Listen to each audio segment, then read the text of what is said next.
આ તરફ રાજકોટના જામકંડોળાની જો વાત કરવામાં આવે તો ત્યાં પણ સતત બીજા દિવસે જળબંબાકારની સ્થિતિ છે। જામકંડોળા શહેર અને ગ્રામ્ય વિસ્તારમાં અવિરત વરસાદ છે। સતત બીજા દિવસે વરસાદ ચાલુ રહેતા જળબંબાકારની સ્થિતિ। ચિત્રાવડ, ખજુરડા, સેંઘલ અને આ સહિતના જે અન્ય ગામો છે ત્યાં પણ વરસાદી માહોલ છે અને ભારે વરસાદથી નદી નાળા બે કાંઠે વહેતા થયા છે।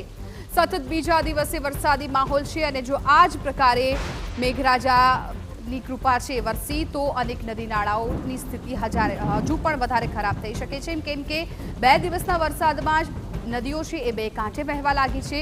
નાળાઓ પણ વહી રહ્યા છે। ડેમમાં જે પાણીનું જળસ્તર છે એ પણ વધી રહ્યું છે। જામકંડોળામાં શહેર અને ગ્રામ્ય વિસ્તારમાં અત્યારે વરસાદી માહોલ જામ્યો છે। અમારા સંવાદદાતા નાસિર વધુ જાણકારી આપી રહ્યા છે। નાસિર, વરસાદને કારણે જામકંડોળામાં અત્યારે કેવી સ્થિતિ છે અને હાલ ત્યાં તંત્ર પણ કેટલું એલર્ટ છે વરસાદને જોતા?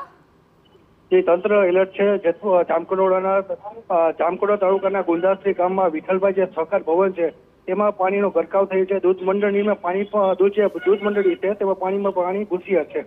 નદી વિસ્તારમાં જે આવેલા મકાનો છે તેમાં પણ પાણી ઘૂસ્યા છે।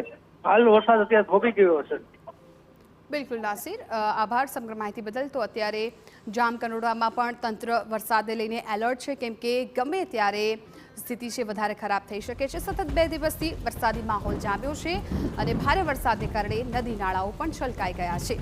રાજકોટ જિલ્લાના અલગ અલગ તાલુકાઓ કે જ્યાં ગ્રામ્ય વિસ્તાર હોય કે તાલુકાના એ શહેરો હોય એ તમામ વિસ્તારો અત્યારે પાણીથી તરબોળ થતા જોવા મળી રહ્યા છે। જ્યાં જુઓ ત્યાં માત્ર પાણી દેખાઈ રહ્યું છે, નદી નાળા છલકાઈ રહ્યા છે। ચિત્રાવડ હોય, ખજુરડા હોય કે રોઘેલ હોય, આ તમામ ગામોમાં વરસાદી માહોલ જામ્યો છે।